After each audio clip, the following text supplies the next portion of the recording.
All right, guys, welcome to the second match of the preliminary stage of the Floor is Yours' second ever tournament edition. So, to introduce our judges, we have the winners of our last tournament, which is Kamalkuli Majumdar and Riddhi Panja. Thank you guys for joining in. And for our participants, we have the teams who call themselves It's Debatable, N/A or Not Applicable, Z Speakers, and the Skeptics, right? And It's Debatable is represented by Anvesh Bhomik and Sanjana Sen. Not Applicable is represented by Dhruv Saraf and Abhay Tulsian. Z Speakers is represented by Jeet Gupta and Aditya Raj Paul. And the Skeptics are represented by Ayon Basu and Abesh Biswas. That in mind, before we begin, I would like to mention to you about the organization we are working with.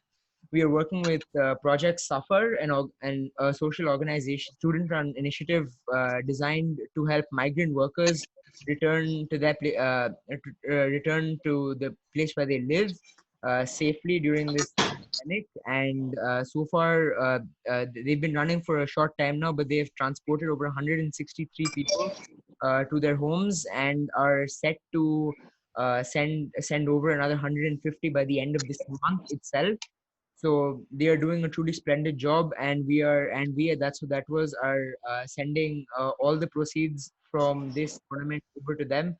So we request all of you watching to contribute in any way possible. There are donation lines over Paytm, Google Pay, and bank transfers, which I can help you with. Just contact me on the Instagram page, which is That's What That Was. And yeah, otherwise, I think we're ready to start. And we will be beginning with the first team. And the order is It's Debatable, Z Speakers, Not Applicable, and Skeptics. And Komal Kohli will be telling you the topic of today's debate. Komal Kohli? Yeah, hi. So the topic of today's debate is that this house believes that all first world countries should freely open their borders to asylum seekers. I repeat, this house believes that all first world countries should freely open their borders to asylum seekers. Right. With that, thank you, Komal Kohli. And we will start with our very first speaker from Z Speakers. And I request you to please identify your proposition speaker. The order was It's Debatable and then these speakers. Sorry, yes, It's Debatable. My apologies. It's debatable. So between Anvesh and Sanjana, who will be your first speaker? I think Sanjana will go first. Right. Sanjana is from the proposition. And yeah, you have 4 minutes on the clock. Are you ready, Sanjana? Yes. Right. So, sir, just to interrupt, so before this, sir, what I personally suggest is that just type the proposition speaker speaks first, and then the opposition speaker speaks. Yes, that makes it much more is convenient. the order we are following. It is the proposition speaker Right. and the opposition speaker. Right. Anyhow, yeah, Sanjana, you have 4 minutes. You may begin. Brexit had left 3 million European Union citizens in Britain in a state of limbo, fearful that their lives could be torn apart by the end of the free movement within the European Union. For those outside the Union, it had become Fortress Europe. Europe's external borders have become the most violent in the world. More people die at Europe's borders more than any other border in the world. If we care about poverty and justice overseas, we need to start working towards a world of globally open borders for all.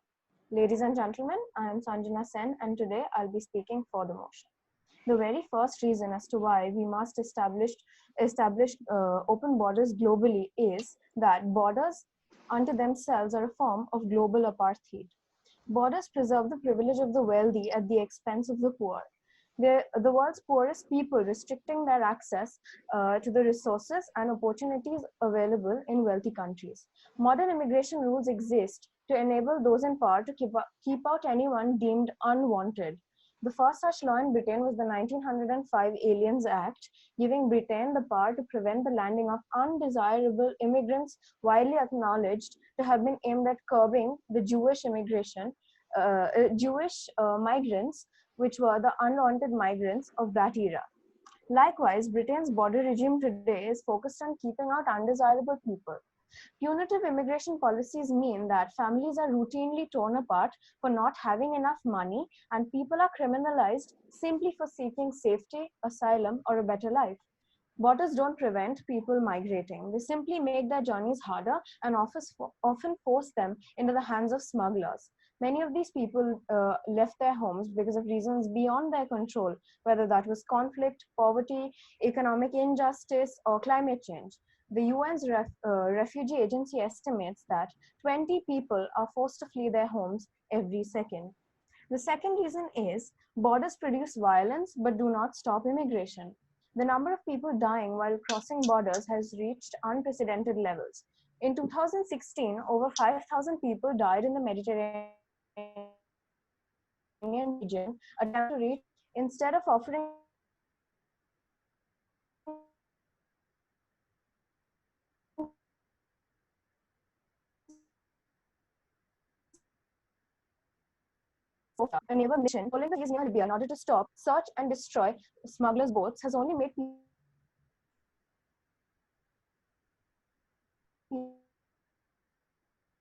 people's journey as difficult as ever. And then there are Europe's violent outsourced borders in places such as Libya, where despite UN reports of widespread abuse and violence, Europe continues to fund migrant detention camps. Even if people do reach Europe, they will likely be faced by further violence or incarceration under Europe's system of mass detention and deportation. In Britain alone, over 30,000 people are locked up in immigration detention centers each year. And the situation is the same in other wealthy pockets across the globe where the world's poor are routinely locked out.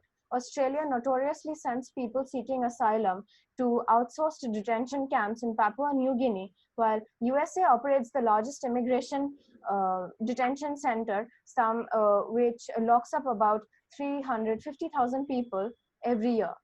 The related policy of mass deportation means even those who make it to Europe are often sent back to the very violence and hardship that they fled from in the first place.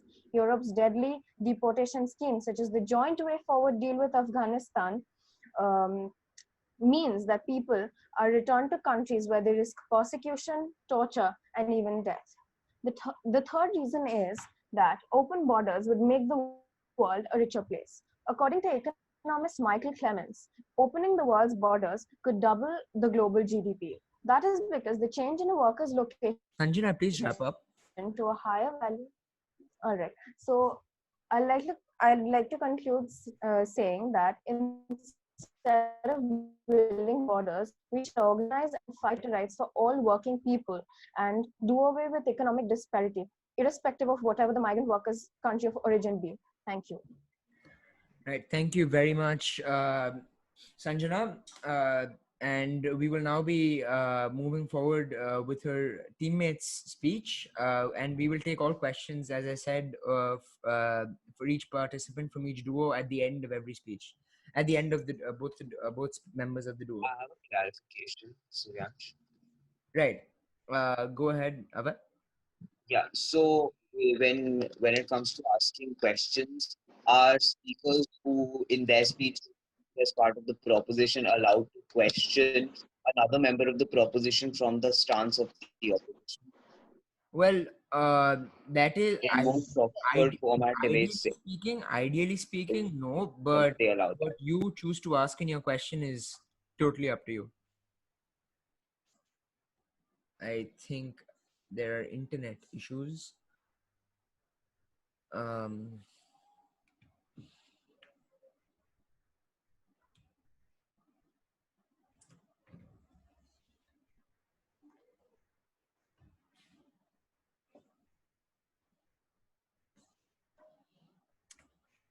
excellent.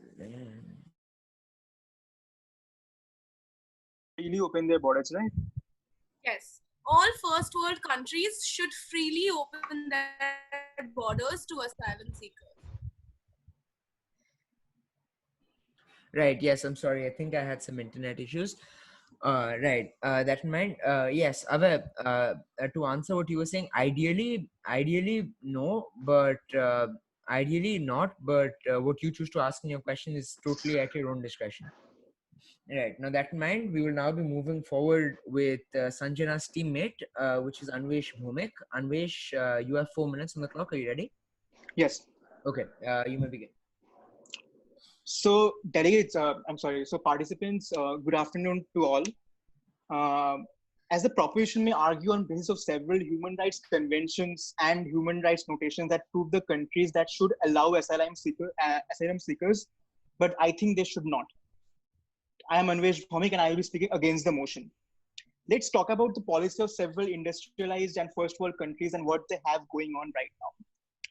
I want to quote the Canadian official commissioner here, who mentioned that not every asylum seeker is a refugee, but every refugee is initially an asylum seeker. And for this very notion, the travel or the transition of irregular movements is creating the problem here.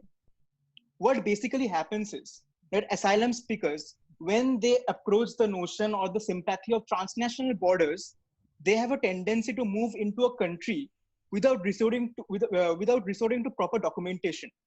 What basically happens is they have a tendency to move into a country resorting to fabricated documentation, fraudulent data, and they think that these applications may save them, which they are not. Ladies and gentlemen, understand that besides closely reading the Human Rights Charter, closely following blindly the Human Rights Charter, we need to understand one thing: that there is a moral obligation on our part to clarify and to maintain the dignity of the transparency that's going on here. In the case of transparency, what we must understand is that when whatever his financial status or whatever his status is,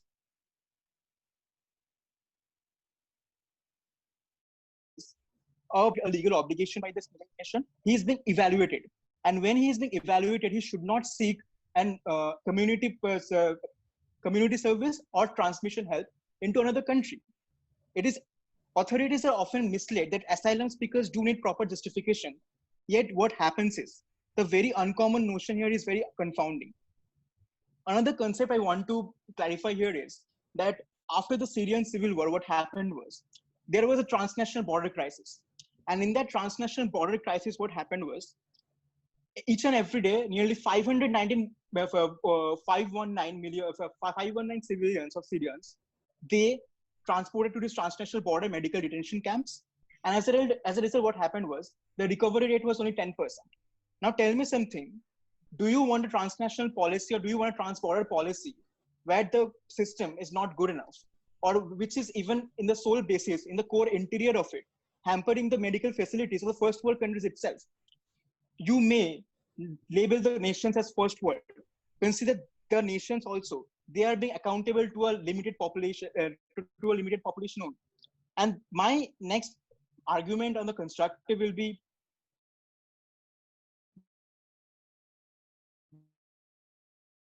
based on the Sahel region. What is happening in Sahel region? You may get many transport asylum seekers. But what exactly happening is that these asylum seekers are not getting the right justice that they're seeking for. These asylum seekers are eventually leading to the population or leading to the factor of population density, an increment of population density. Tell me something, when a country like China have a one-child policy, and when a country like USA do not even allow or even consider immigrants as the sole basis, do you think that it is justified enough or the judicious cause to let the asylum seekers take place in another country detention? Of course not. Not only I'm talking about the humanitarian aid, I'm also talking about the, let me quote unquote, reface back to the California federal court case, where US officials imposed transit ban on the border crisis to justify that these asylum seekers, due to their fraudulent documentation, is unlawful. I want to quote an Oxford study that states, Anvesh, could you wrap up? Your time is up. yes, for my concluding statement, I want to say that the recent Oxford study that states that there are only 4:1 problems in transnational border crisis, where it states that in that 4:1 transnational border policy, the natives who are being in those borders, they are being hampered and their privileges are being uh, carved away. And that is the only problem, ladies and gentlemen. Why, in the first place, I, as the opposition speaker, I do not support this policy of letting asylum seekers into, whether it is a first world country or whether it's not. Thank you. Right. Thank you very much, Anvesh. That wraps up both members of the duo's speech, and we will now be taking questions from the participants, and then move on to the judges if they have any. And we will first take questions on Sanjana's speech. So if anyone has a question on Sanjana's speech, do voice yourselves. Do the judges have?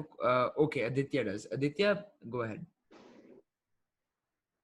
So taking into account the present situation of COVID-19, when we are all not privileged with the facilities of internal domestication, internal travel, so how do you propose that people who are in already conflict-ridden zones be transferred from their respective countries to first world countries without any damage to their health or their health? So this is very circumstantial. This is this my situation.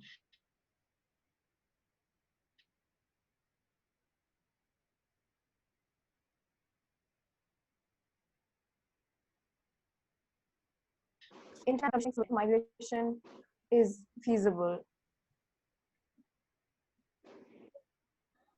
Right. Thank you. Thank you, Aditya. And we will take Dhruv's question to Sanjana now. Oh, no, I have a question for this opposition speaker. Right. That in mind, do the judges have a question to Sanjana, or can we move on to Anvesh? Yeah, I have a question for Sanjana. Okay, go ahead. Right. So Sanjana, you talked about how you talked mostly about migrant workers and their rights when it comes to seeking asylum, right? What do you think is the definition, or who according to you are asylum seekers? That's all I want to know. Asylum seekers are those who are who do not receive who do not receive feasible rights in their own countries. For example, people who face persecution, religious persecution, or economic disparities in their own country, for whom it is difficult to maintain a livelihood in their own country properly.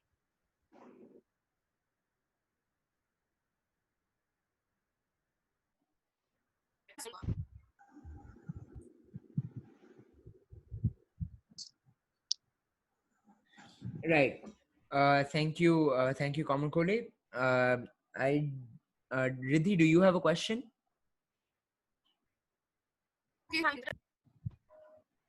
Yes, ma'am, I do read Gupta as speakers. Yes, Reed, go ahead. Right. So the opposition speaker from the it's from its debatable said about how USA has countries like USA have closed their borders for refugees, right? But sir, keeping in mind the fact that USA previously had been open to refugees to a great extent, and the fact that the during the Soviet intervention in Afghanistan, the Afghan refugees from had taken refuge in USA, and that had greatly boosted the US economy because of the presence and the entrepreneurial activities which were carried out by the Afghan refugees in USA. How does he like to justify his statement? Considering the fact that when you mentioned about boosting the economy, right now the situation about boosting the economy and after and that situation after the post Cold War crisis period is absolutely different. Understand the fact that when now I I like consistently mention in my statement that now what happens is now on the basis of fraudulent documentation, the Afghan seekers or the Afghan asylum seekers who are being transferred to the community service in USA, they are not being transferred on the basis of merit. They're transferred on the basis of majority of cases, that is 70 to 80%. I also put an Oxford study stating that 4:1 ratio is a fraudulent documentation where the seekers are being transferred without a notable experience. So it is understood here that right now the conception which you stated that the post Cold War crisis era and today is completely different. So I think that justifies pretty much my statement. I have a question. Right. With that, yeah. Thank you. Can you please establish the cap on answering and asking because these answers are going on for too long. Right. So what we'll do is we will keep a 30-second cap on how long you can ask a question for, and we will keep a 1 minute cap on how long you can answer the question for. So keeping that in mind, we will enforce that strictly. If a speaker does go over that boundary, I will notify the speaker, and afterwards we'll notify the judges about how long he has extended it for. That in mind, Dhruv, you may go ahead with your question. So you spoke about how people in these medical camps have a recovery rate of 10%, but do you not give heed to the fact that if these people were living in these countries where there are political disturbances, the recovery rate would have been even lower? And do you not believe that something is better than nothing? I didn't get the question. Can you please ask the question in a slow form? Right. To put it concisely, do you not think that something is better than nothing in the case of recoveries with regard to the medical? Something is better to nothing. So it violates the entire crux of the proposition speech that why they should not be allowed. 10% of recovery rate is still a very minimal amount of recovery rate. If you don't have a stabilization in your medical system, then I think no, something is not better than something is not better than anything, because if you at least don't have a recovery rate of 50 to 60%, where it is a national border of US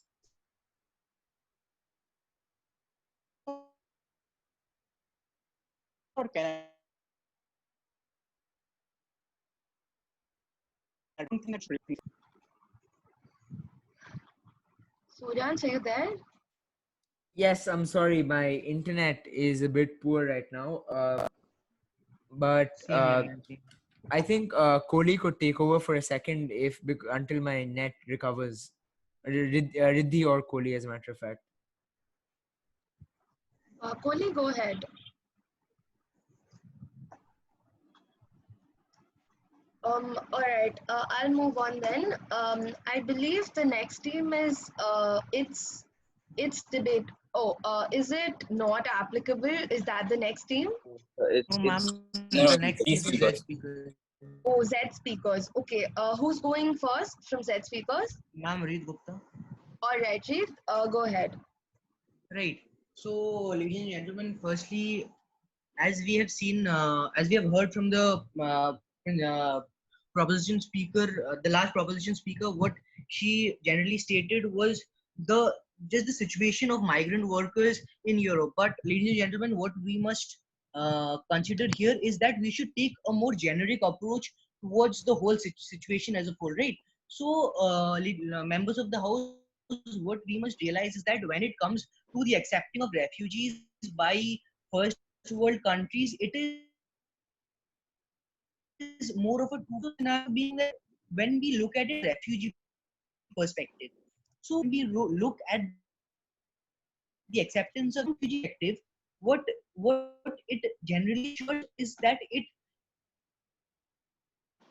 preserves the most that a human being can have, that is the right to live, right? Because when these refugees come from their native country to another country, what basically forces them to leave their native country is the fact that the country cannot provide them the basic necessities of life, and living in that country might prove to be fatal for human life, right? So when if these countries do not, the first world countries who have the resources to accept these refugees, if they do not accept these refugees, this can prove fatal for human life as of such, which we as human beings should be very aware of, right? Also, what we must realize is that providing very basic necessities like shelter or drinking water, even these basic necessities can be life saving for these refugees, and we as human beings, we should have this humanitarian aspect towards this situation as a whole, and these first world countries should definitely be accepting the refugees, right?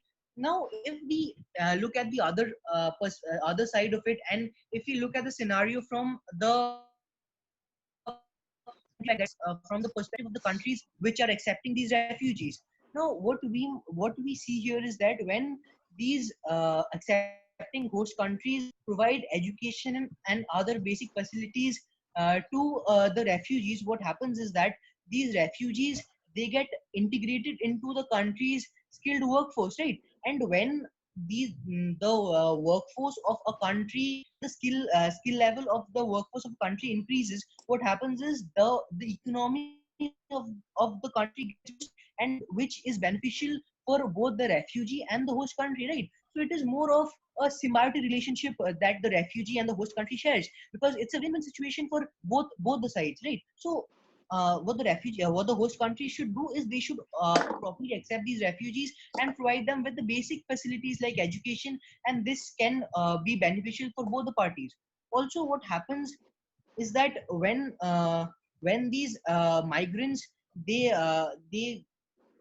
get these skill sets, what happens is that they often engage in entrepreneurial activities, which further in, which further attracts investment, foreign investment, and even domestic investment, which also proves beneficial for the economy of the country. Now, if we view various case studies which support my statement, if we look at the situation during the Kosovo War, what happened was that the refugees from Albania, Bosnia, and Croatia, what happened was that they took refuge in Germany. And during the period of the late 1990s, what happened was when these refugees came in and the German administration provided these refugees with proper education and basic facilities, these refugees in turn integrated the workforce, German workforce, and what happened was Germany experienced a sharp spike in the GDP. Please wrap up. Right. Also, now coming back to the statements made by the More expectations, your time's up. Right. So just wrapping up, what we must realize is that these countries should always accept the first world countries should be accepting refugees from because of the humanitarian aspect, as well as the fact that these refugees provide proper economic support to the country. Thanks for your speech, Ray. Let's move on to the next speaker from Z Speakers, which is Aditya Raj. Shall I start? Yeah, go ahead. So the members of the House, the topic for today's debate is first world countries should freely open their borders for asylum seekers. And as a member of the side opposition, it is absolutely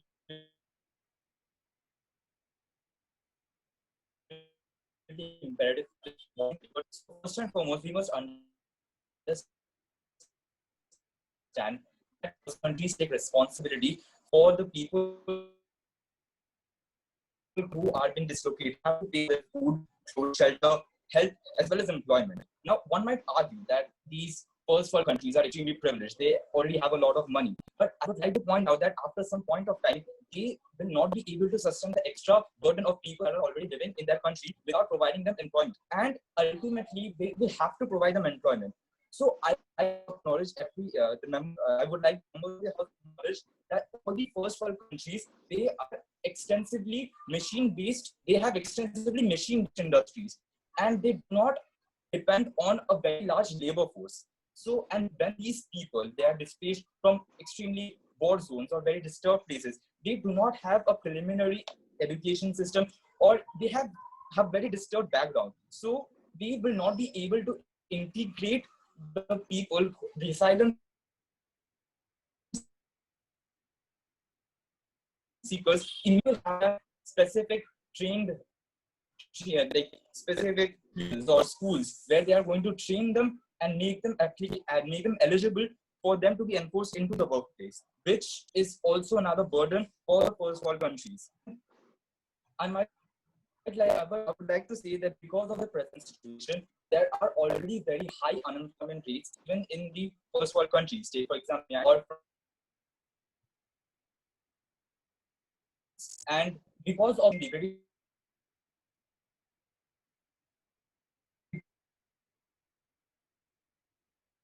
and there are many legal people who even suggest that they are going to seek asylum, they are going to accept asylum seekers. And since there is no vaccine at the moment, and we do not know how long the of the COVID-19 situation is going, we must acknowledge the present situation and base our arguments because of the present situation. And I would also like to open their borders. is there is always going to be favoritism.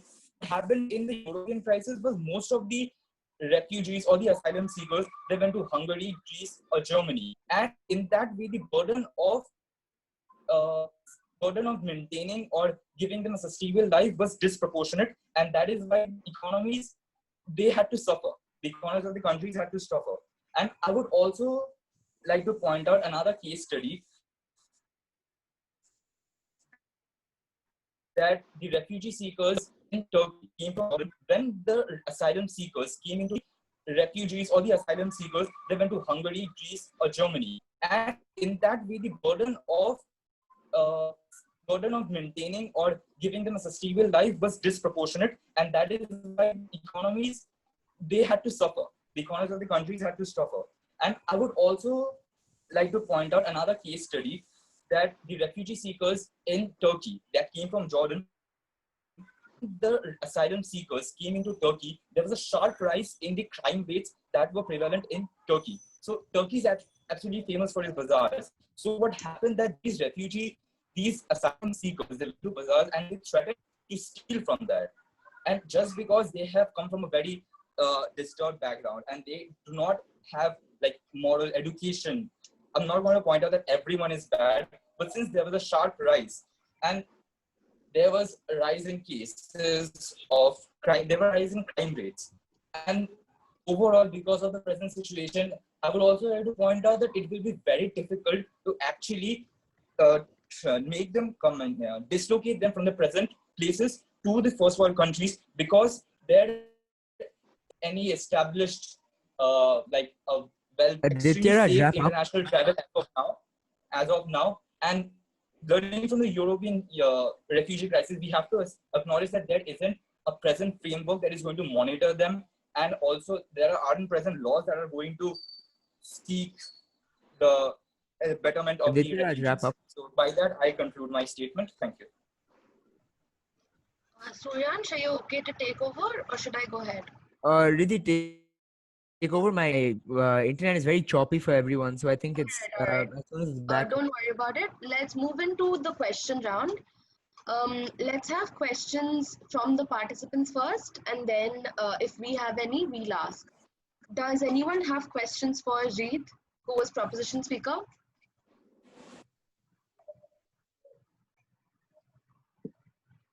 I do, yeah. I do have a question. All right. Anvesh and Dhruv both have.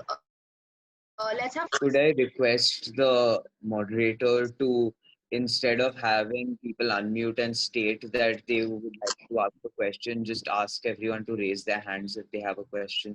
It would be more Riddhi, conducive. Makes sense. Anvesh, go ahead. We'll do that for next time, Abhya. All right, Reed, you mentioned in your speech quite specifically that in first world countries, they should allow the refugees or the asylum seekers, the resources and also and in that way the humanitarian aspect will be justified. So, let me like point out one thing here that the basic functions of, I think you're quite aware of it, the basic functions of the Kyoto Protocol and also the United Nations Population Fund states that several industrialized nations have a one-child policy or not more than two-child policy. And in this keep it population short, crisis, Anvesh. yes, and in this population crisis right now, how do you justify to have provide those asylum seekers basic resources when they have a population crisis going on? Please justify. Firstly, sir, there is only one country right now which has a child policy, and that is China. Right, sir? Apart from China, no other country has a specific one child or two child policy. Right. Also, sir, when we talk about the basic population crisis which you're talking about, sir, what we must realize is that the first world countries, one of the basic criterias of being a first world country is that the population should be under control, right? Sir, if a country has a population which is not in control or not under control, or if a country is overpopulated, sir, we do not term that country as a first world country, right? Sir, I'm sure you cannot name even one first world country which is overpopulated. So, sir, I don't see your question having much relevance in here, sir. Can I clarify something on my basis? What the speaker just mentioned? Just put it in the chat. Put it in the chat. Oh, All that right. was- We'll move on to the next question. Dhruv, yeah. your question to Dhruv. Riddhi, before that, am I perfectly audible now? Yeah, perfect. Yeah, you are. Excellent. Finally. Right. Sorry. Yeah, Dhruv, go ahead. So you spoke about how accepting refugees is an economic boost to the country, but are you unaware of the fact that most of the people seeking asylum are unskilled, and most of them do take up government programs such as healthcare and education, thereby proving to be detrimental for the economy of that country? So, firstly, if you had been listening to what I said carefully, sir, you would have surely heard that I stated time and again that these first world countries, which have the ability to do so, what they should do is they should provide basic facilities such as education, right? So, sir, when the educational facilities, which are pretty basic, once these facilities are provided to the refugees, what happens is the refugees develop a particular skill set, and this skill set helps them to be integrated into the skilled workforce of the economy, and helps in the economic helps in boosting the economy of the first world countries.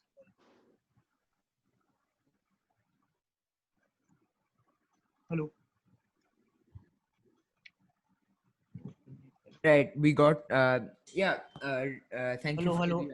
Yeah. We could hear you, Reed. Thank Yeah. you. Cool. Thank you. Cool. Thank Cool. you for your answer. I hope that satisfies the answer you wanted from the question, Dhruv. That in mind, are there any other questions on Reed's speech, or shall we move on to his teammate? Right. Seeing as there's no more questions towards Reed, I think all the questions towards Aditya have been answered. So, Komal Riddhi, do you have any questions to Reed, or shall we move on? No questions for these. No.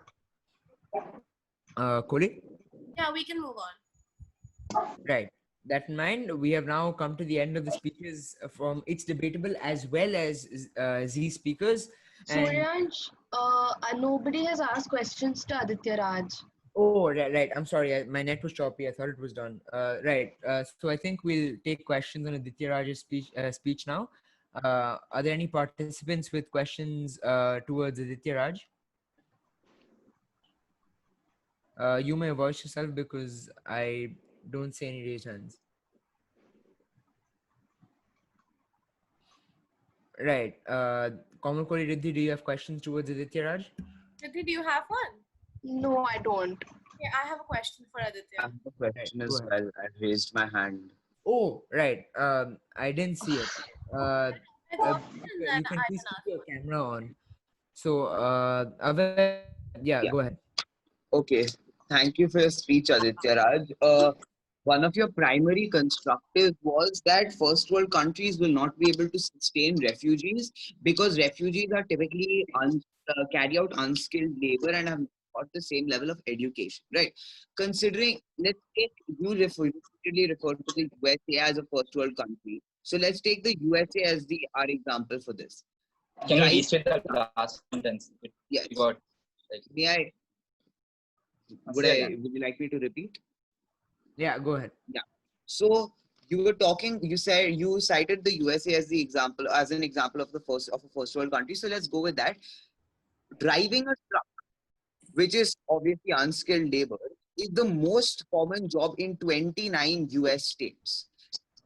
Based on that, or taking that into account, how can you say that unskilled labor is irrelevant or less relevant even in developed countries or first world countries?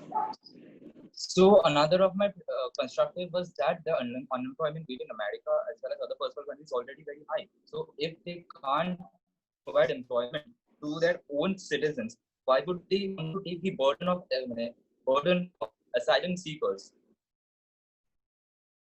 Like even taking examples of America, America is having an unemployment crisis right now. Right. Well, thank you for the answer, Reed. I hope that you got what you were looking for from the question, Ava. And that in mind, yeah, Kohli, you had a question for Aditya. Yes, I did have a question. Can you hear me? Yeah. Right. So, Aditya Raj, you talked about how crime rates have gone up, and you cited a couple of examples as to how that is the reason why first world countries shouldn't allow free immigration, shouldn't allow asylum seekers to come in. So I want to know if you feel or if you think that these crime rates are directly proportional to asylum seekers coming in from other countries into first world countries. I won't say directly proportional, but that's obviously the case that which I stated in the examples. And if that can happen in one country, I'm pretty confident that can happen in other countries as well. Right. Suryansh, can I ask him a follow-up?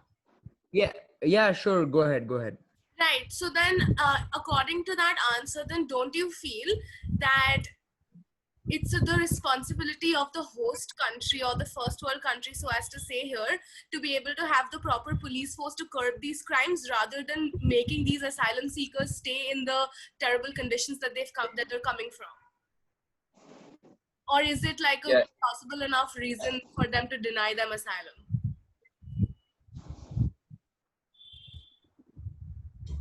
I would say that if you do not have the proper framework to subdue these crime rates, you can't control them. We should not accept those refugees. All right. Thank you. Right. That meant thank you, Komakuli, and we will now be moving forward with the next set of speakers, which the next duo, which is in fact NA or not applicable. Well, let's see how many. Hopefully they apply a lot of points here. That in mind, we will be starting with their proposition speaker, which I believe is Abhay Tulsian. Yes. Could you when 3 minutes of my time has elapsed? Yes, I will notify you in the All chat. right. That May I begin? Aved, yes, Aved, you have 4 minutes on the clock. The floor is yours. All right. I'd like to begin with my first point, which is talking about the lottery of birth. Why should a person who was born in the United States of America get all these brilliant freedoms? Someone born in Poland get all these brilliant freedoms, but someone who's born in Syria gets nothing. Why should a person who lives in America be allowed to profess whatever religion they want, be allowed to move around whenever they want, be allowed to say whatever they want, but the same is not applicable in Yemen? Ladies and gentlemen, do you know what determines what rights someone gets? It determines it's the only thing that determines what rights someone gets and what opportunities someone gets is which part of the world they're born in. So I don't know why, but many politicians over the years have continued to advance this us versus them theory, where people are arbitrarily divided into different nations. They say, okay, we are Indians, we need to first look after Indians, then we can look after people from other countries. Why does that make sense? Because the reason politicians put these aspects forward and the reason people lap this up is because borders do nothing but protect privilege. What happens when when the American government stops a refugee from Syria coming into their nation? They think it's helping their economy. But if you look at it from a utilitarian perspective, it's really getting a refugee from Syria is not really going to hurt the American economy as much as compared to how much benefit that one person could have gotten if that person was allowed to live in America. Now, if we move on to, I'd like to move on to my next point, which is how in the modern society, taking in people from other countries has been based on quote unquote merit. Ladies and gentlemen, this merit, it doesn't talk about how deserving someone is of living in a particular country, how deserving someone is of rights, because everyone is equal rights.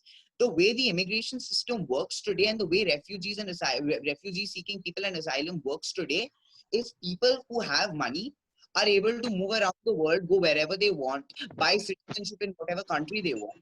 But asylum seekers, refugees, people who actually need it, they can't get it.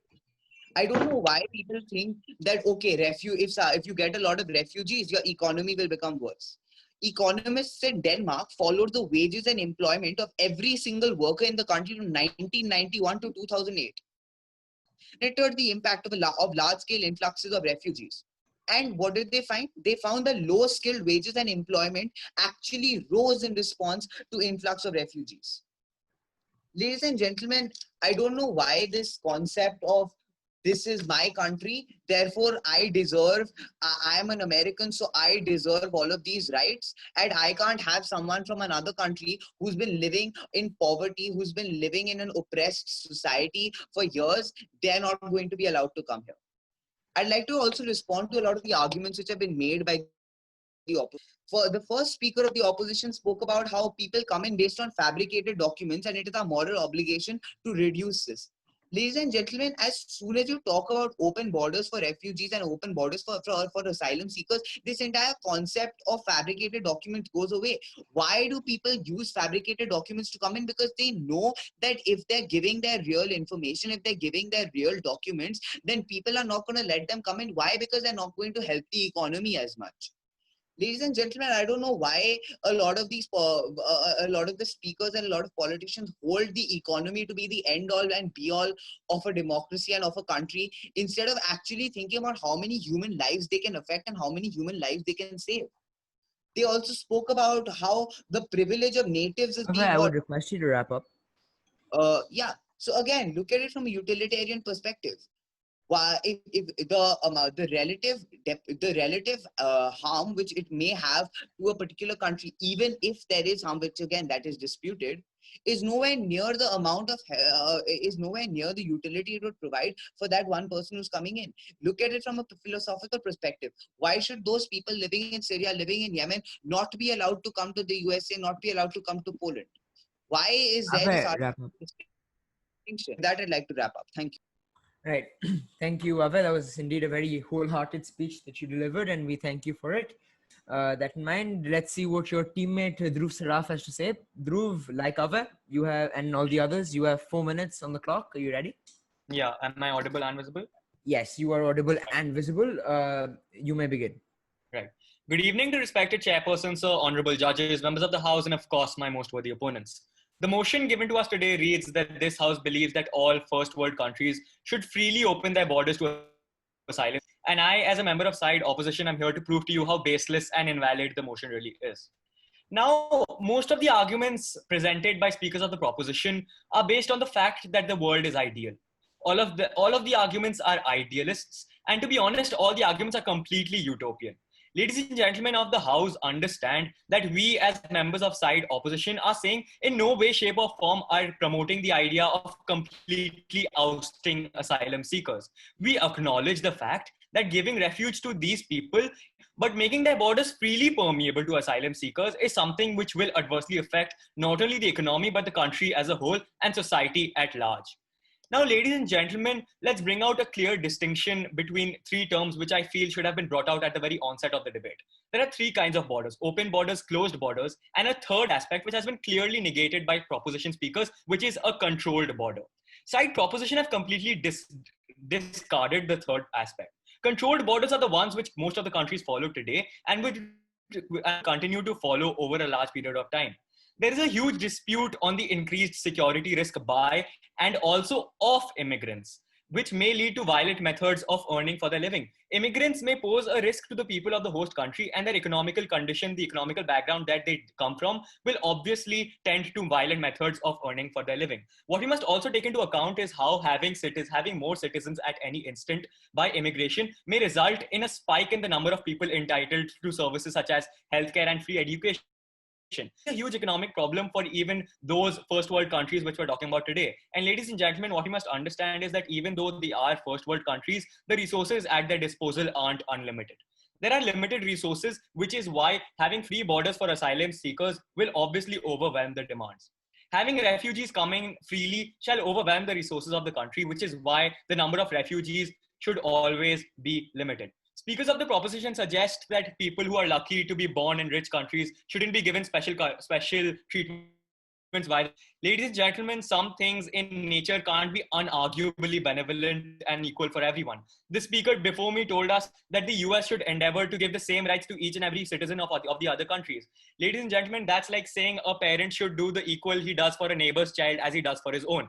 Citizens of the country, apart from being born are also born there are also taxpayers to the government. If that is not reason enough to be prioritized before refugees, then I don't know what is. The proposition speaker of the second team spoke about how these refugees boost the economy of the host country. This argument, ladies and gentlemen, is one of the most fallacious arguments I come across ever, which completely contradicts facts. Ladies and gentlemen, what we must understand is that a large fraction of these people who come in to seek refuge are from a background of political disturbance, which is why most of them are unskilled. And even though unskilled labor is an aspect, most of these people, what they do end up taking up is features given to most of the citizens, which adversely affects the economy at large, thereby proving to be detrimental. Another clear contradiction by the second speaker is how money spent by the first world is completely okay because they are first world countries and their economy is okay. So what we must understand is that even though they are first world countries, there are instances of first world countries also going through an economic depression. He also spoke about how there are literally no overpopulation, or during this overpopulation crisis, there are no first world countries which undergo this overpopulation crisis. But Sir, China, one of the major leading countries and first world countries, is a major example of how first world countries to go through this crisis. Now, Dhruv, ladies and wrap up. gentlemen, to end my speech, I would just like to say that you may board the bus of side proposition, but do not let them take you for a ride. Thank you. Very impressive end to your speech. Matter of fact, I'm a fan of that line. With that, thank you, Dhruv, for your speech. That wraps up the not applicable speech, wherein they applied quite a few points here and applied them strongly. So now we would be opening the floor questions from our participants, and we'll then move forward towards our judges.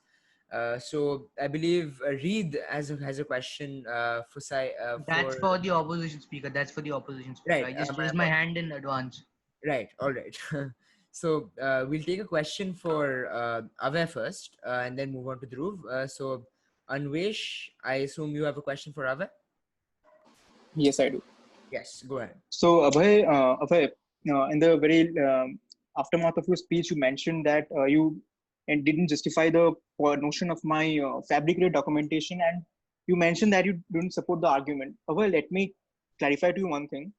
There is a thick line of demarcation between what is and there's a thick line of demarcation between what is what to say. You mentioned about sorry, one second. Yeah, there is a thick line of demarcation between a transnational policy. All right, you mentioned in your speech that yeah, there's a thick line of demarcation between what is the asylum seeker and is a refugee, and in that demarcation, an asylum seeker is not being legally evaluated at that time. So there is a discrepancy in the legal framework itself. How do you justify that at that time that you are legally like justifying your stance by fabricated documentation point didn't stand out? Because after all, there's a demarcation between what is a refugee and what is a what to say an asylum seeker is. So how do you justify my point? Yes, sir. Thank you for your question. Sir, if you go back to you're talking about this fabricated documentation point, and the entire point which you were trying to make was that hey, this is these people are using fabricated documents, and that is bad, and we shouldn't let them in because of that, right? That was the point you were trying to make. But let's go back to the reason why they have to use those fabricated documentation.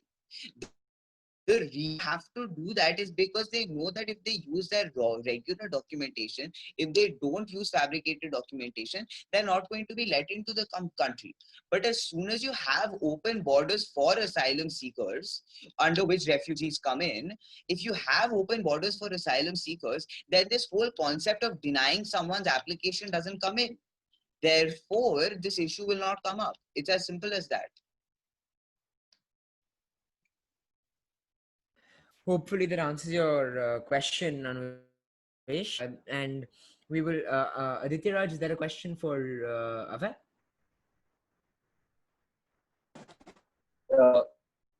Since you talk about the privilege of being born in one specific country, why can't they have privileges that are given to another specific country? So just out of curiosity about your own opinion, like I'm wearing a Roadster shirt and you're wearing an Under Armour shirt. It's like 300 rupees and it's like over 2,000. So after the lockdown is lifted, if I come to your house and ask you to pay everything for me, make you my, will your dad or your parents agree?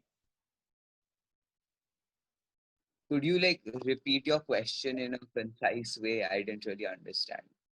So I'm saying that like I'm wearing a 300 rupee Roadster shirt and you're wearing an Under Armour shirt that is obviously over 2000 rupees. So take for example, after the lockdown is lifted, I come to your house and demand your parents to make me your equal and pay everything. So will your parents agree to that? Sir, if you are a refugee who is being religiously discriminated against, who has no freedom of speech, who is being killed using chemical weapons by your own government, and you come to me and you say, hey, let me stay with you, give me a little bit of food, give me some money, then yes, I will do that. But, But not your equal.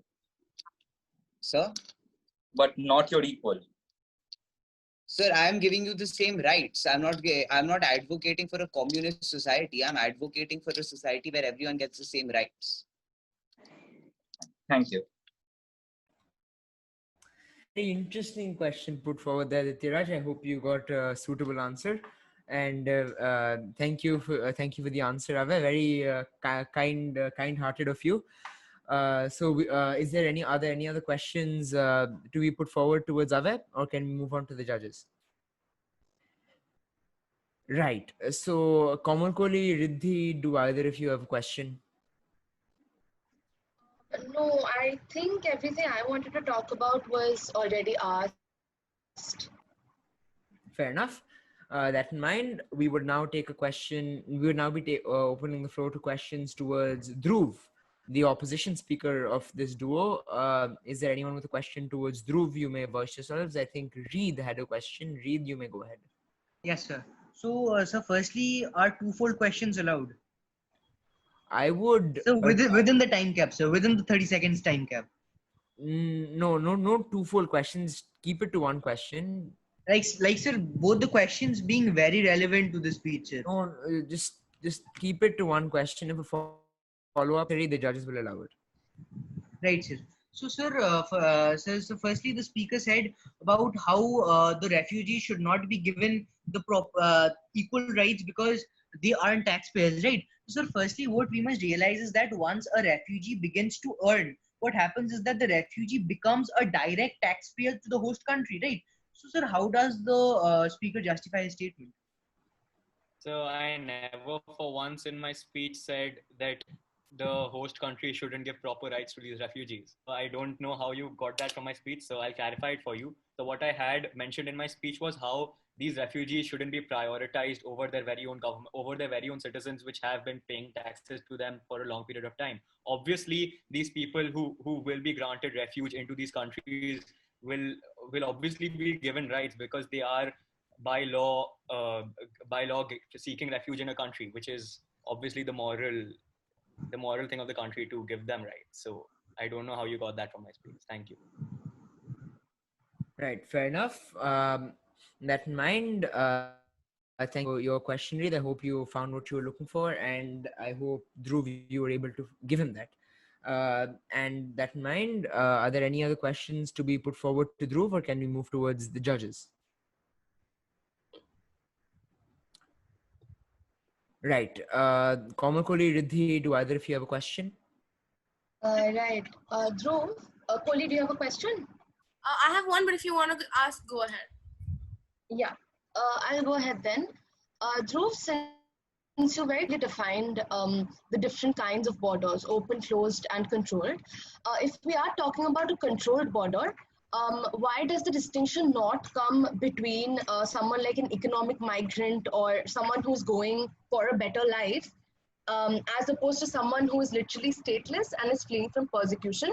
Why is that not where the distinction comes to? And why are you further making a distinction within stateless people and deciding which ones are of higher priority than others? So, ma'am, in the paradigm, I am proposing controlled borders are a universal acceptance and a universal fact for each and every person seeking asylum in that country. And even though the context of this debate is restricted to asylum seekers, what we must realize is that because I come from a good economic background doesn't mean I will automatically be given citizenship of that country. There are certain steps I have to take, and that should be the same case for asylum seekers. They should not be freely given asylum in that country just because they are stateless. There should be steps should be taken, and which is why a controlled borders make more sense. All right, fair enough. Right. Thank you, Riddhi, for your question. So I don't think there are any more Good one. questions. Yes, Ave? Yeah, I'm good. Is it okay if I leave right now? I have another meeting. I'm really sorry. At your own risk, Ave, because you could actually I think we've covered all possible areas of marking for you. So I think we would allow it, but I would request you, if possible, to stay out for the rest of the speakers respectfully. I'm already late for a group class, so I'm really sorry. This won't Fair enough. happen next. Fair enough. Fair My enough. bad. All right. Well, thank you for joining in, Ave. It was a pleasure Thank to you have for you. having me. Thank No you, problem. everyone. All right. See you. Right. That in mind, I think Dhruv will be holding down fort for this duo. And keeping that in mind, we will now be moving forward with the next team, the next duo, which is the duo of the skeptics, represented by Ayon Basum and Abhesh Biswas. To the skeptics, who will be your proposition speaker and your opposition speaker? Yeah, I will be the proposition speaker and I will be the opposition. Right. Thank you, Abish. So, Abish, like everyone else, you will have 4 minutes on the clock. And yeah, the floor is yours. So can I start? Yeah, go ahead. Yeah. So everyone here on the proposition side has appealed to humanity, and I agree. But for the critics, let us bring the talk to a more economic and statistical base. When Marx was writing his treatises in the latter half of the 19th century, the Industrial Revolution was just taking place. Now, the greatest inequality there was between the bourgeois and the proletariat, but that was in Europe. That was the upper classes of Europe and the lower classes of Europe. But what we have seen since the 1970s on is a transposition of these roles. Now, the greatest difference between people is no longer their class, their economic status, whatever, it's their location. Because location is the greatest discriminant. Now, to take a statistic for this, imagine the poorest people in the United States. The poorest people, the lowest of the low. If you think if you calculate, then it actually turns out that they're in the top 14% of wealth worldwide. Top 14%, the poorest people in the US. So inequality is everywhere. Now, what I would advocate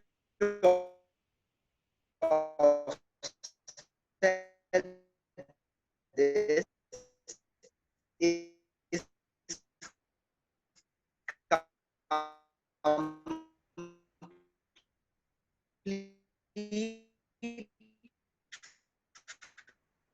free open border. The 8 nations issued passport and there was free travel. And you also have to look at another thing that most of the border walls and fences and everything were actually constructed after 2000. 75% of them in Saudi Arabia, in Bangladesh, etc. Now, suffering is poverty. And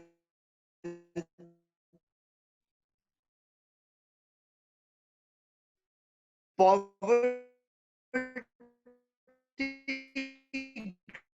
grants someone the right to asylum. That's literally the short $65 billion. And for the critics who say that the wages and jobs will go down, I disagree. Because most people, when they get a good job in the first world, they can repay their country back with capital flows and increase it. So borders are by far the greatest inequality that this world has. And probably after a century or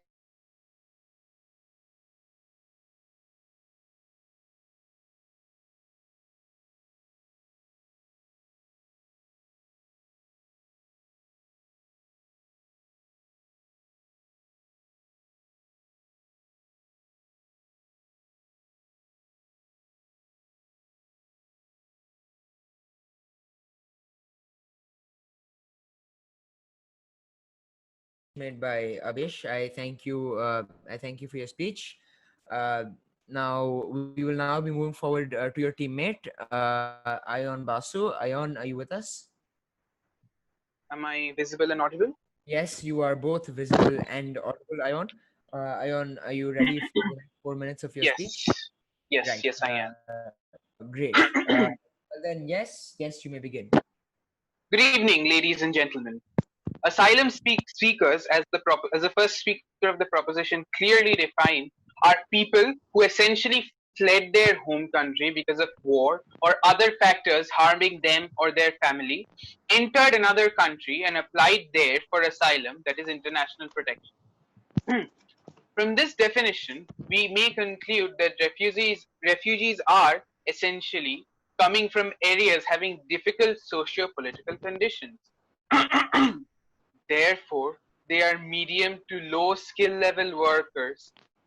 And from this, we can therefore conclude that they consume the resources of the destination country while contributing significantly less to its economy. Now, this leads to a pertinent issue. Due to this reason and due to the cultural disconnect they face in these countries, and this applies especially to immigrants to refugees from Islamic countries to first world countries, a class of underemployed immigrants with virtually no connection to their host society is created.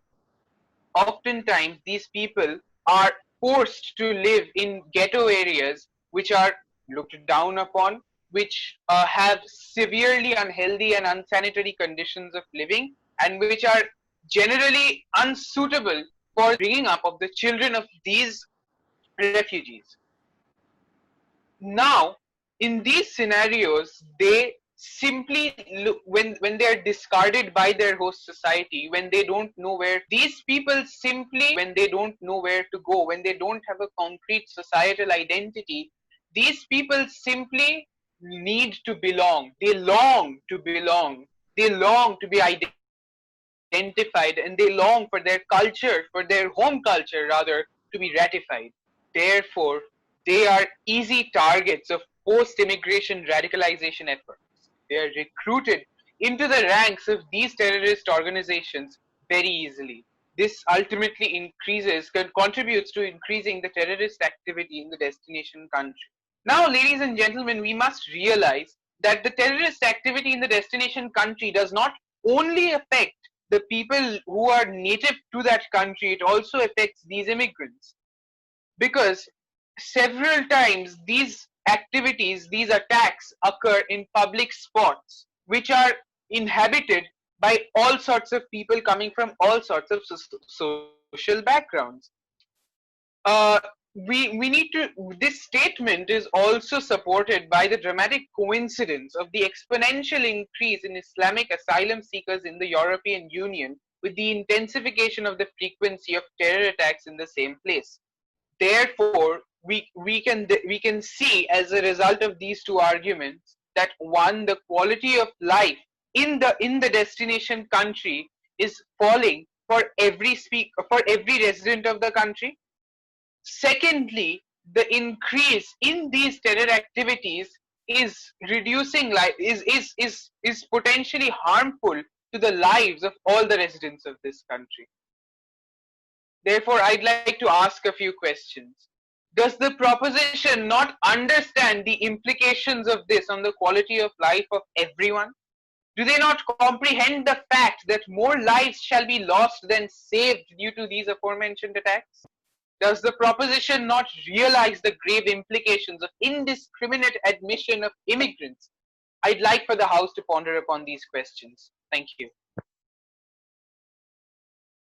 I'm done. Thank you much, Ayon. That was a very, very strong ending to your speech, and thank you for that. Thank you to both Abesh and Ayon for their speeches. Some excellent points were made by them too. Uh, so I would now request all participants to address their questions to these two speakers. We will begin with Abesh. We will begin with Abesh and see what the participants have to ask to you. Uh, is there anyone with a question? Okay, I'll. Yeah, go ahead. Considering the present situation where there is already a very delicate economic condition in most of the first world countries, how do you propose to integrate the asylum seekers into the economies of these countries without affecting the already citizens of the host country? Well, point one about COVID, this situation is temporary at best, and in like 1 to 2 years, this will go away. So my argument applies for all time, basically, this current situation. And you're talking of the natives of the country, but actually research shows that not only do more immigrants bring in new jobs because they can accumulate capital and do entrepreneurship and set up businesses of their own, they also, yeah, they basically bring more capital, they bring more jobs, they bring more wages. So research doesn't bring out that point. Right. Thank you very much for the question and the answer to both of you. And Anvesh, is there a question towards? Yes, Yeah. Go Abesh. So, Abesh, you quoted a study and mentioned that there is that increment of economic resources goes up by 1,000 times when there are open borders. Tell me something that the International Migration Institute reports annually suggest that when there is an excessive inclusion of migrants, the fluidity of job prospect of the native goes down, and it goes down by 10%. It is consistently going down by 10%, 15%. How do you justify the fluidity of job prospect going down in regards to natives, and how is that justify and how does that justify the entire notion of the crux of social mobility? Thank you. Now, about the fluidity of migrants part, I didn't really understand that. What do you, sorry, fluidity of jobs. What do you mean by fluidity of jobs? When Just there like, is an excessive inclusion of migrants, and when by their open border, what happens is that the fluidity of job prospect in regards to natives living in the country goes down, and it goes down by 10%. It is consistently going down from 10 to 15%, and it is a study of International Migration Institute. How do you justify the this going down in regards to social mobility, and explain justify that in your statement? okay, fluidity of jobs. Well, as I said, when you have completely free open borders, you will have migrants coming in. Those migrants will learn skills in their time, will accumulate capital, will set up jobs, will bring new employment and more entrepreneurship. And I'm not saying these migrants are staying forever. They will spread out to the world. When the situation in their country resolves, they will send more capital back there. They will increase capital there. They will get more jobs there. So it's a win-win situation for all, essentially. Right. That in mind, thank you for the answer, Abesh, and thank you for the question. I believe it was Anvesh. So now we'll move on to questions towards Ion Basu. Wait, my bad. My apologies. Kamal Kohli and Riddhi, do either of you have a question for Abesh? Right. Riddhi, how about you? Do you have a No, question? no, no, no All right. questions. All right. So we will now move towards Ion, who seems to be quite enthusiastic about this. So we will move towards the participants now for questions.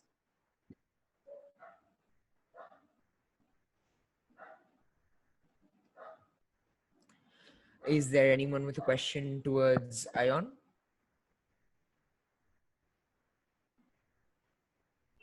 Nobody at all.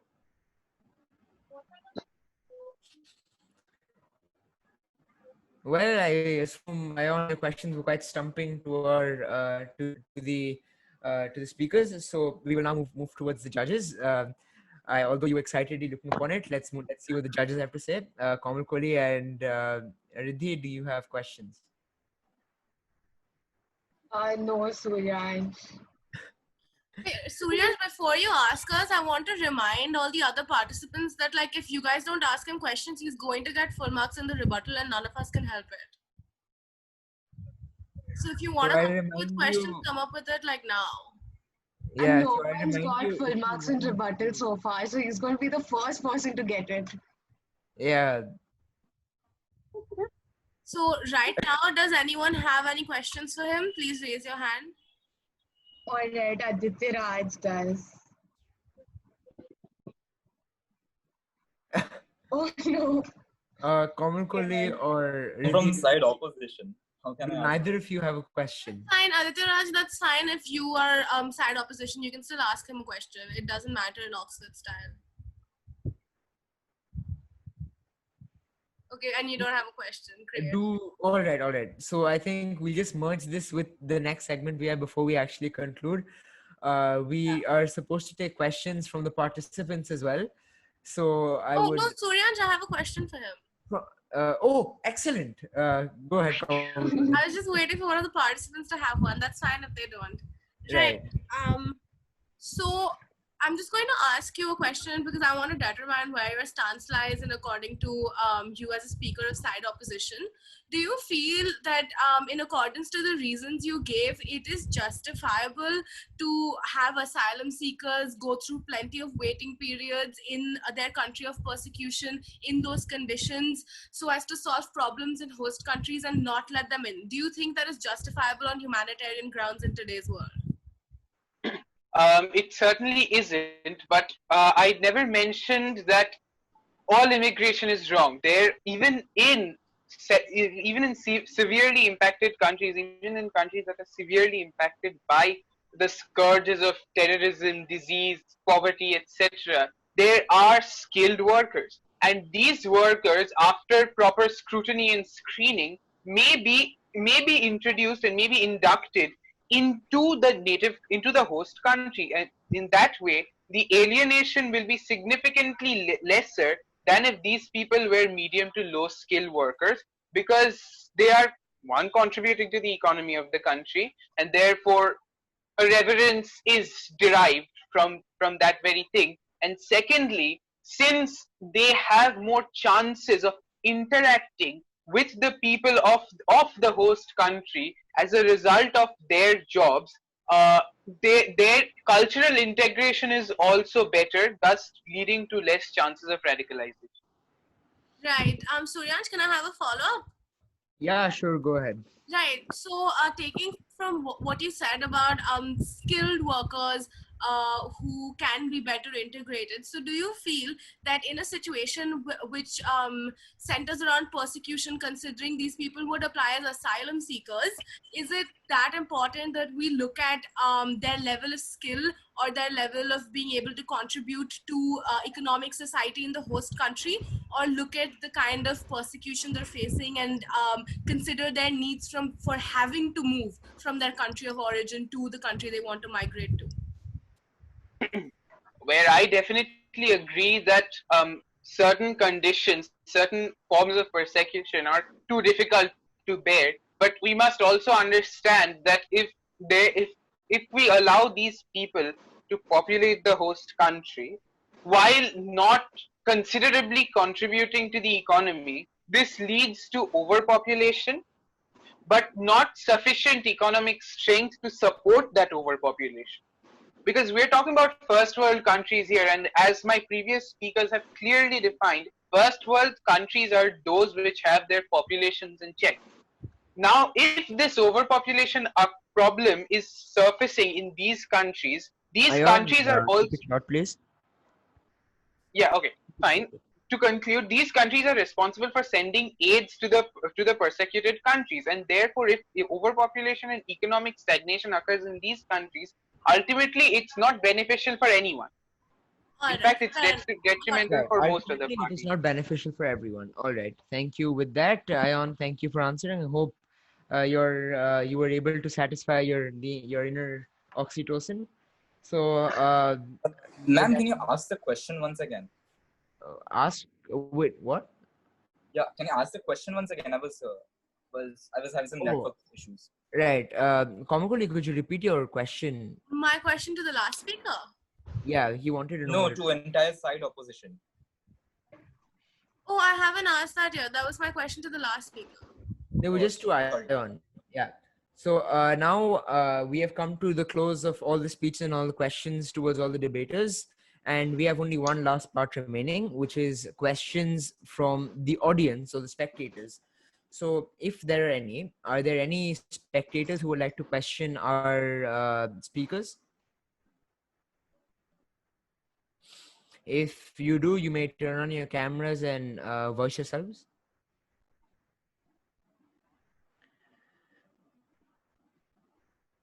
Right. We will wait for maybe a few more seconds and then carry on. Are we sure that there is no other spectator who would like to ask a question? Right, fair enough. So while we're at it, while the judges tally that, so I can now conclusively say we have come to the end of our debate, and we because of time constraints we weren't able to do this on our last debate. However, we would now like to carry out a poll amongst our viewers and and all the participants here over whether a motion today was carried or not. So I will put forward to you a poll, and you are requested to put in your thoughts on it.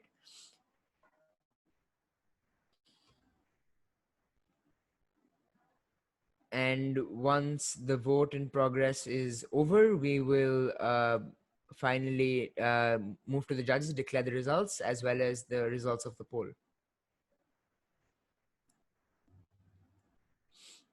We require 3 more votes, 2 more votes,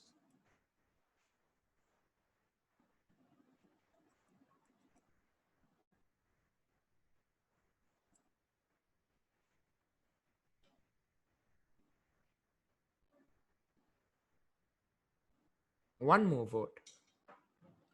In case anyone hasn't voted, I request you to please place in the poll while the judges are tallying the results. And yes, the judges do have a vote in this. It's a poll for everyone here.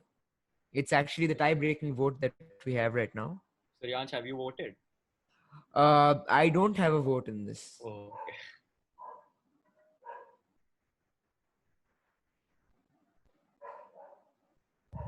I'm so confused. How do you vote? All right, I think it's because I made you co-host. Fair. It's okay. Wait, Kamakuri, tell me who you vote for, or we can make it. Yes, all the participants do have a vote. Well, because currently our results, the results for the vote is 6-6, so it is a 50-50 vote right now. 50 and currently because Kamalkoli was unable to vote, we'll have a voice vote from Kamalkoli, and that will be the decider on whether the motion was carried or not. So Kamalkoli, is the motion carried or not? I vote for side opposition, so I'm afraid the motion isn't carried. Right, fair enough. Congratulations to the opposition side, and now we will move on to see whether which sides of the duos have won. Suryansh, we need like a 5 more minutes for the tabulating. In the meantime, I just want to ask a question, like in general, and anybody can answer if they want to. Fair enough.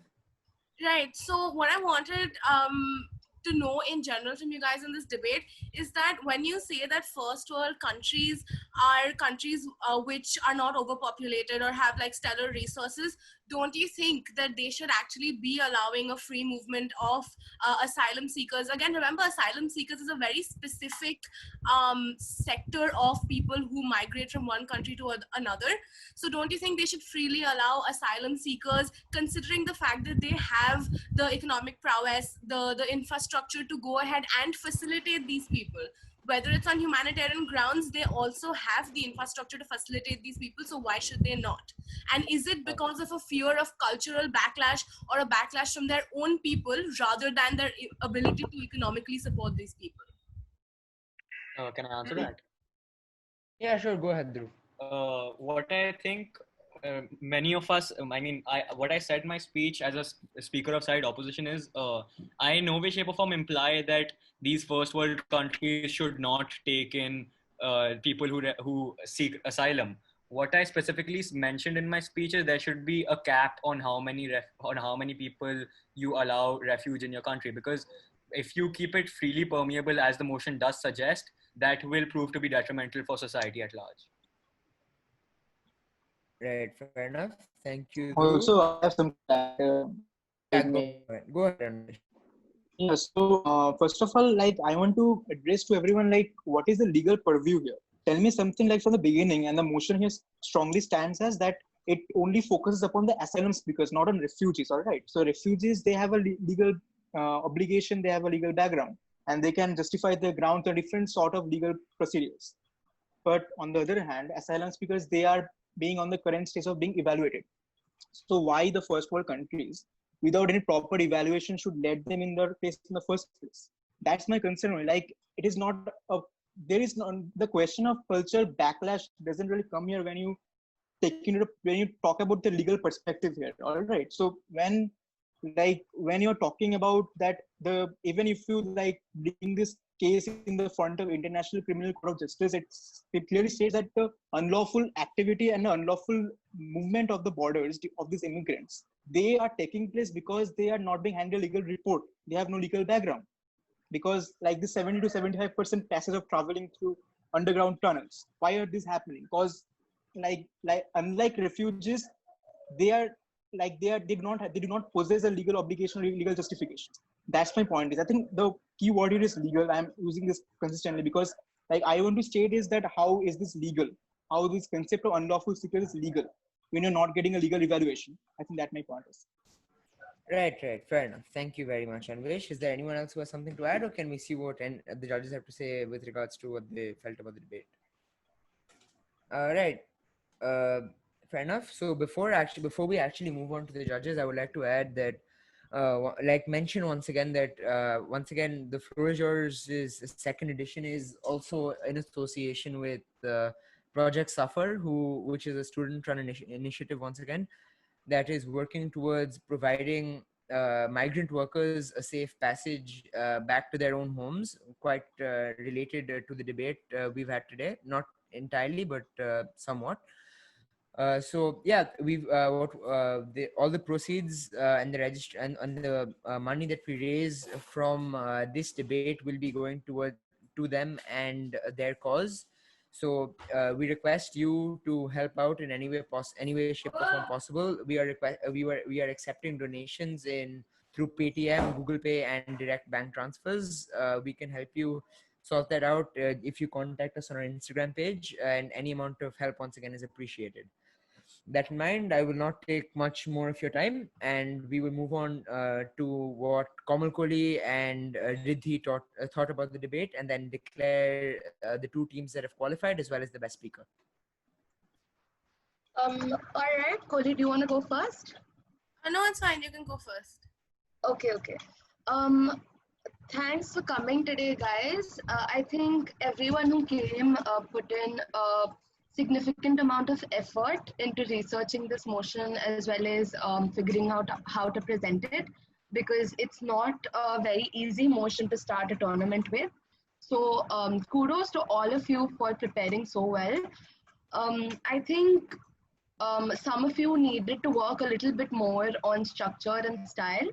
I'll declare best speaker today, and Kohli will tell you which teams have qualified. So today we've unanimously decided that Dhruv was best speaker. So congratulations, Dhruv.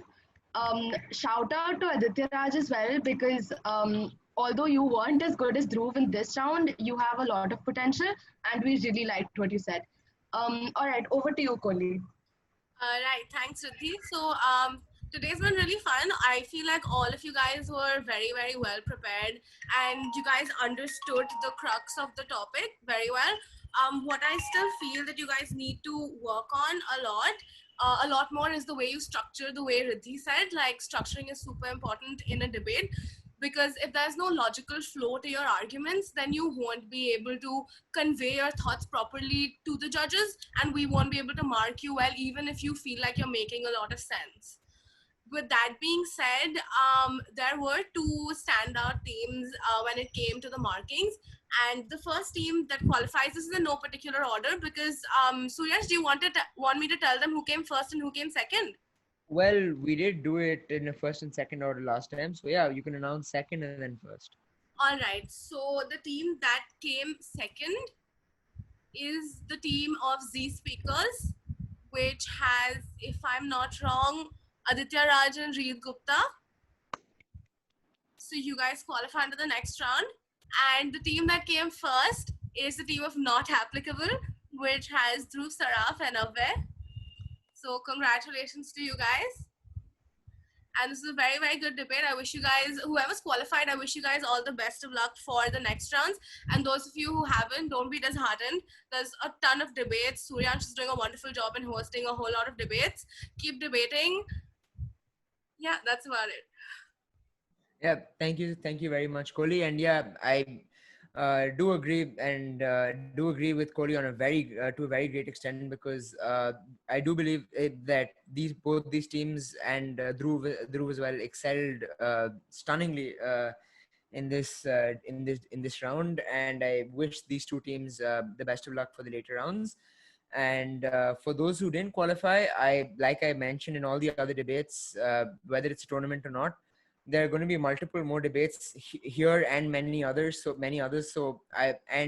for this debate in particular, I felt that each and every speaker had a lot of very unique qualities that are uh, very applicable in debates. And I do encourage all of you on my level to move forward and debate as much as you can, speak more. And yeah, there are going to be much more debates after this tournament that we will be hosting, and I do request all of you to join in if you can. It would be amazing to see your faces once again. And yeah, I thank all of you. I wish you guys best of luck. And before we end, a huge thank you to Kamal Kohli and Riddhi for joining in. Riddhi has been here with me for the past for these 2 rounds. So in this one day, so I thank her also for that, because Thanks she's for having us, Suryansh. yeah, my pleasure, my pleasure. So with that, thank you guys for joining in. I won't take any much more of your time and just say that's what that was, and we'll see you